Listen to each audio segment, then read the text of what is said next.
আসসালামু আলাইকুম। এই সেই তুবা মসজিদ, যেখানে নবী করিম সাল্লাল্লাহু আলাইহি ওয়াসাল্লাম হিজরত করে মক্কা থেকে যখন মদিনায় এলেন, তখন তার আনসাররা, তার সহযোগীরা সবাই মিলে তাকে টানাটানি করছিলেন যে কার বাড়িতে আগে নিয়ে যাবেন। কারণ তারা জানতেন আল্লাহর সেই প্রিয় বন্ধুর যার বাড়িতে প্রথম যাবেন তার জন্য বেহেশতের দরজা আগে উন্মোচিত হয়ে যাবে এবং তিনি সৌভাগ্যবান মানুষ হবেন। তখন এই আনসারদের খুশি করার জন্য একসঙ্গে খুশি করা সম্ভব নয়, এটা সবাই জানি। আমাদের প্রিয় নবী তখন তার একটা উটকে ছেড়ে দিলেন এবং তাদেরকে বললেন, এই উট যার বাড়িতে যে থামবে আমি সেই বাড়িতে যে আগে যাব। তো হযরত মুসা ইসলামের সাহাবীগণের মধ্যে একজনের বাসা ঠিক এইটা ছিল, এই স্থানটা ছিল।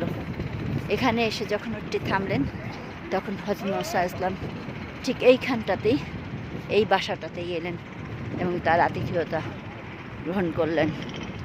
আল্লাহর অশেষ রহমতে আমরা সেই জায়গাটায় এসেছি যেখানে হযরত মুসা ইসলামের পদচারণা হয়েছিল হিজরতের পরে। এটা ঐতিহাসিক তুবা মসজিদ।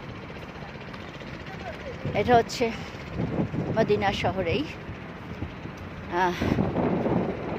একটা দর্শনীয়, একটা হিজরতের, এখানে একটাবারে কি বলবো, এটাকে জিয়ারার জায়গা বলা যায়। তো এই মসজিদের ভিতরে ঢুকে 2 রাকাত নফল নামাজ পড়তে হয়। হ্যাঁ, বুঝি না, 2 রাকাত নফল নামাজ পড়তে হয়।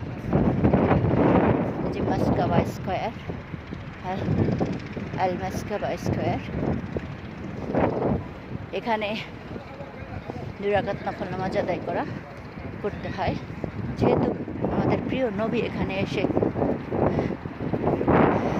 সে প্রথম রেস্ট নিয়েছিলেন, এটা অনেক মহত্বপূর্ণ মুসলিমদের জন্য। এটা একটা আবেগের জায়গা।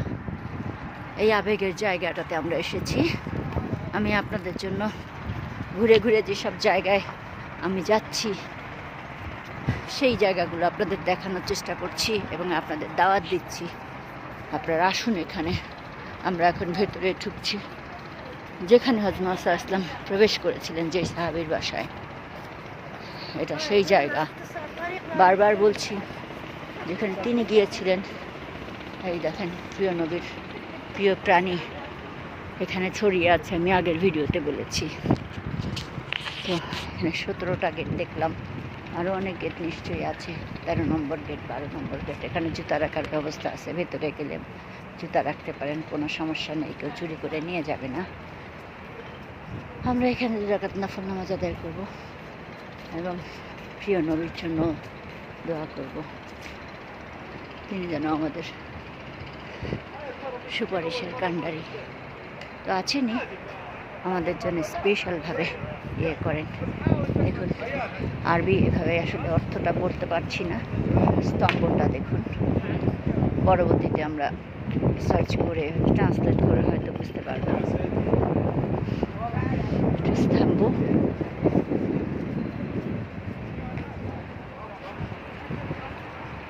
এখন আমি যেটা জানি না সেটা আমি কাউকে মিথ্যা বা বলিয়ে দিব না। নিশ্চয়ই এটার কোনো মহত্ব আছে বা স্থাপনা যে করেছিলেন সেটাও হতে পারে, এই জন্য আমি বলছি না এটা কি, যে স্তম্ভটা দেখানোর চেষ্টা করলাম।